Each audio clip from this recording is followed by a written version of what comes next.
C'est ce qu'on appelle un moment inattendu, alors que depuis plusieurs semaines, l'Elysée nous annonce qu'Emmanuel Macron va prendre la parole, avant finalement d'annuler à 2 reprises. Voilà qu'hier soir, le président de la République était en direct sur TF1, alors que personne ne l'attendait. Bonsoir, monsieur le président. Bonsoir. C'est lors d'une séquence en direct et en duplex du palais de l'Elysée que le chef de l'État s'est exprimé sur la situation sanitaire, notamment sur la politique de vaccination. D'ici à la fin de l'été, nous aurons proposé à tous les Français adultes qui le souhaitent un vaccin. Le président de la République est aussi revenu sur le vaccin AstraZeneca, qui sera réservé aux moins de 65 ans comme le recommande la Haute Autorité de Santé. En fonction de l'âge, ce vaccin sera proposé, je dirais, par tranche d'âge. Il a aussi tenu à rassurer les Français sur la production de vaccins qui devrait s'accélérer dans les prochaines semaines. Dès fin février, début mars, nous aurons des sites qui vont produire le vaccin. On en aura 4. Une prise de parole dont personne n'était au courant et qui semble avoir été organisée dans la hâte. Alors pourquoi le président a-t-il pris la parole par surprise ? Eh oui, pourquoi le président a-t-il pris la parole par surprise? Et on vous répond à 19h49 sur C8 dans Touche pas au poste, car on a des réponses, on a des spécialistes ici, des spécialistes de tout. Et Bernard Montiel, il a la réponse. Déjà, est-ce que ça vous a étonné apprendre la réponse de Bernard Montiel? Oui, Barba Papa. Moi j'ai du mal à comprendre ça. Oui, Barbabule. J'ai du mal à comprendre sa stratégie de communication parce qu'il a habitué depuis plusieurs mois les Français à donner des rendez-vous, à ce que les Français viennent nombreux. J'imagine que son but quand même c'est d'être le plus écouté possible. Et là les audiences ça n'a pas particulièrement marché hier soir. Il a fait moins de 7 rendez-vous. Moins de 7 millions de téléspectateurs. C'est une audience moyenne pour le JT de TF1. Ça m'a étonné de sa part. Ah bien sûr, oui. C'est très bien joué pour moi. Ah, Elvis, là. Parce qu'il dit d'abord... Qu'est-ce qu'il veut, le Elvis du dimanche, là? Non, mais c'est super bien joué pour moi. Il dit d'abord, c'est moi le chef. Et il dit aux autres membres du gouvernement, je parle quand je veux. Ouais, je parle quand je veux. Oui. Ensuite, il casse les codes, il le fait par surprise. Et puis surtout, il vient annoncer une bonne nouvelle. Donc je trouve que c'est une super stratégie, moi. Bah, vous aimez bien, vous?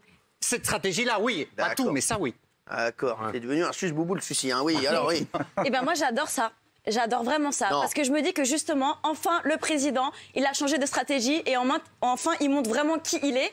Pourquoi vous je regarde. Enfin, il montre qui il est, il pose ce qu'il faut sur la table et il prend la parole quand il a envie, parce que moi, j'aimerais bien savoir quand est-ce que les carottes sont cuites ou pas. En tout cas, cette analyse politique va lui faire plaisir. Quand est-ce que les carottes sont cuites? Les carottes, je répète, les carottes sont dans le potager. Je répète qu'on dirait qu'elle fait partie du GIGN. Oui. Oui, non, s'il vous plaît, 2 minutes. On vous appelle dans 2 minutes. Allez chercher vos dalmatiens et vous revenez dans 2 minutes. Oui, 2 minutes. Isa, chérie. Et certes, il l'a fait sur TF1, qui est en audience la plus puissante pour le 20h, mais comme l'a dit Guillaume, ça n'a absolument pas bougé d'un iota par rapport à l'audience habituelle. On ne peut pas l'accuser d'avoir fait en sorte que ça soit le plus vu possible. Ma chérie, est-ce que c'est la question? Non. Ma chérie, est-ce qu'on va revoir la question? Ma chérie d'amour. Moi, je l'ai entendu dire. Non, mais pourquoi le président a-t-il pris la parole par surprise? Est-ce que votre réponse c'est c'est l'audience? Je rebondis sur un truc qu'a dit Guillaume et que je trouve très juste. Si Barba Papa dit une connerie, c'est pas la peine de rebondir dessus. Oui, Géraldine Maillet. Alors, en fait, il veut montrer qu'il est le boss. Il veut montrer que c'est le maître des horloges. Il veut montrer qu'il a le lead. Enfin. Mais c'est qui, c'est Swatch? Mais voilà, exactement. Parce que comme la semaine dernière, il y avait Véran qui disait attention, attention, voilà, et Castex disait attention, attention. Donc on avait tous peur du confinement. Il a voulu montrer que c'était lui qui décidait.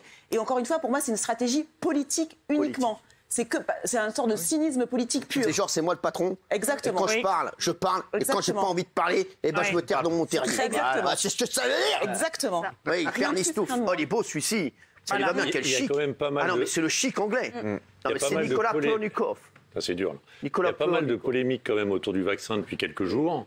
Et à un moment donné, il voulait juste essayer de montrer qu'il connaissait la problématique du vaccin. Il est revenu en arrière pour dire que déjà, il y a 1 an, il avait dit qu'il y aurait un accord européen et que personne ne détiendrait les droits ou aurait les droits en exclusivité pour un pays. En l'occurrence, c'était Donald Trump et les États-Unis. Il a voulu montrer ça. Maintenant, stratégiquement, je ne l'aurais pas fait. D'abord, la lumière n'était pas belle, le son n'était pas bien. Le résultat, il n'est pas très bon, puisque vous savez bien qu'en général, les présidents vont chercher l'audience, parce que le lendemain, ils aiment bien qu'on dise que l'audience a augmenté de 20 ou 30%. Donc là, pour le coup, c'est un peu loupé. C'est du last minute, c'est normal. Du last minute. Voilà. Oui, alors, Delphine. Bonsoir. Oui, bonsoir. Je suis un peu d'accord avec Géraldine. Je pense que c'est au niveau de son caractère montrer qu'il est le chef tout simplement. Et je pense que le reste de son équipe n'était même pas forcément au courant qu'il allait faire ça. Donc c'est le président, mais il est totalement hors des cadres habituel. Oui, tout le monde n'était pas au courant. Benjamin Castaldi, bonsoir. L'opération des yeux s'est bien passée. Oui, très bien. Vous avez vu, ça va de mieux en mieux. Vous avez vu ou pas? Aux yeux, non, pas du tout. Si. Ah non, mais sans rigoler. Ah bah non, on dirait des billes. Mais non, je pense qu'il y avait un message important. Il voulait surtout dire que le vaccin n'est pas la clé pour éviter un confinement. C'est ça. Oui, c'est ça le problème. Pour nous annoncer un confinement. Voilà. Et je pense aussi qu'il a fait ça parce qu'il a enfin réuni tous les patrons de labo et expliqué qu'enfin, il a mis effectivement ses coronets sur la table et qu'il a demandé, entre guillemets, de réquisitionner les laboratoires pour produire plus de vaccins. Mon cher Cyril Hanouna, telle est mon analyse. D'accord, votre analyse, franchement, c'est de la merde. Oui, c'est de la merde. Oui, alors on va avoir les réponses. Vous savez qui c'est là? C'est Bernard Montiel. Bernard Montiel, il a 4 présidents par jour. Il a 4 présidents par jour. Bernard Montiel, je te le dis. Bernard Montiel, tu sais qui c'est Bernard Montiel aujourd'hui? C'est 26 années dans le PAF, 20 au chômage. Non, 3 mois au chômage, bien sûr. 35 ans, 35 ans. Et puis après, il était dans les hôtels ici, allongé sur des chaises longues, et il était payé à s'asseoir sur des chaises longues. Oui, c'est vrai. Bernard Montiel, c'est qui? Bernard Montiel, c'est quelqu'un de respecté au sein du pouvoir. Quand il y a un conseil des ministres, qui c'est qui ramène le café? C'est Bernard Montiel. Salut les amis, on est là. Vous savez comment on l'appelle au conseil des ministres? Vraiment El Gringo. Bien, c'est parti.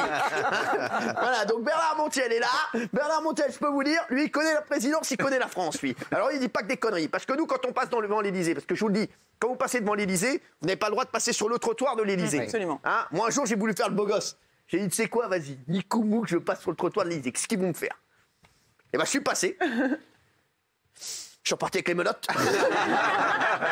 Eh ouais, les gars, direct dans le fourgon. Lui, il passe sur le trottoir, il est comme ça. Lui, il sonne à l'Élysée, c'est comme s'il sonnait. Il a le code. Il fait 12-42. Salut. Non, Manu, c'est moi, j'ai oublié mes clés. Il est il est chez lui, mon frère, il rentre la voiture, il y a le voiturier, il fait Président, c'est Montiel. Oui, on a toujours la salle à UV au lieu à l'Élysée. Alors, dites-nous, qu'est-ce qui s'est passé? D'abord, c'est un homme. D'abord, c'était pas inscrit dans son agenda présidentiel. Vous savez que dans les agendas, il y a tout son programme qui est inscrit, que tout le monde peut consulter sur élysée.fr. Donc, il a vraiment. On peut consulter l'agenda du président. Oui, absolument. Ah, c'est comme son fils, genre on a son emploi du temps. Genre, Emmanuel, demain t'as histoire à 16h, je te rappelle. Mais c'est vrai. Ah oui, mais pourquoi tu t'es mis en jean? Je te rappelle que t'as EPS demain de 10 à 12, t'es con quoi? Ah oui, merde. Mais c'est vrai, quand il reçoit un président, quand il reçoit des personnalités, il n'y a aucun problème, tout ça est marqué. Donc c'est vrai que il a suivi son instinct, il a eu envie de parler. Pourquoi? Parce qu'à mon avis, non, que toutes les dernières... Alors, s'il vous plaît, arrêtez de dire votre avis pour essayer de nous dédouaner. Vous avez l'info, il a l'info, sinon vous ne seriez pas ici. Vous seriez tranquillement dehors en train de manger des glibettes là. Voilà, il était des graines de maïs. Alors, Matignon, je peux vous garantir qu'il n'était pas au courant. C'est-à-dire Castex, qui était en réunion comme tous les mardis soirs avec les ministres. C'est le Premier ministre. Il n'était absolument pas au courant. Mais il fait ce qu'il veut, c'est le président. Il fait ce qu'il veut, c'est le président. Alors justement, c'est à l'issue de cette réunion où il parlait des vaccins, etc. Il a suivi son instinct parce qu'il en a eu marre aussi. Je peux vous poser juste une petite question avant que vous me donniez la réponse. Est-ce qu'il a suivi son instinct? Oui. Il a suivi son instinct, il a cassé les codes. Vous savez pourquoi? Vous savez pourquoi? Parce qu'il en a eu marre que toutes ces dernières déclarations qu'il a faites à la télévision, c'était toujours pour annoncer de mauvaises nouvelles. Ah, c'est ça. C'était soit le confinement ou le reconfinement, ou machin, les vaccins, ils vont arriver, ils sont pas là, etc. Donc c'est très compliqué. Et là, en sortant, il était tellement heureux des bonnes nouvelles qu'il a eues qu'il a voulu les transmettre immédiatement. Et puis il en a rien à foutre. Et puis surtout, il en a marre de ce carcan de l'administration. On est tous ballottés par des infos, des fausses infos, etc. Il a eu envie de dire Nikomouk, comme vous diriez vous-même. Bonnes nouvelles. Et de balancer les bonnes nouvelles, les vaccins. Alors c'est quoi les bonnes nouvelles? Les vaccins, les 4 centres français qui vont s'ouvrir maintenant pour créer les vaccins. Mars, avril, mai, juin. Non, mais il avait des bonnes nouvelles, il avait envie de les donner. C'est comme moi, quand j'ai une bonne note, je rentre plus vite à la maison. Je dis maman, regarde, j'ai eu un 17. Voilà, quand j'avais un 2, je faisais une fausse copie, je revenais avec un 17, un fou. Voilà, c'est tout. Il avait envie de faire un discours positif, d'annoncer ces 4 Vous le saviez qu'il allait parler? Vous le saviez qu'il allait parler? Pas du tout. Jure sur la vie de ta Moi, j'étais très occupé hier. Mais qu'est-ce que t'avais à faire? L'émission Animaux. Ah ouais. C'est vrai qu'il est sur la chaîne Animaux, celui-ci. Il fait des cartons d'audience. La semaine dernière, il a encore fait 55 téléspectateurs. Des cartons. 55 téléspectateurs, dont 2 labradors et 3 yorkshires. On va regarder, tiens, ce que les Français ont été surpris. Oui, 56%, non 44%. On a fait le sondage, on peut passer à autre chose, ça m'a confié.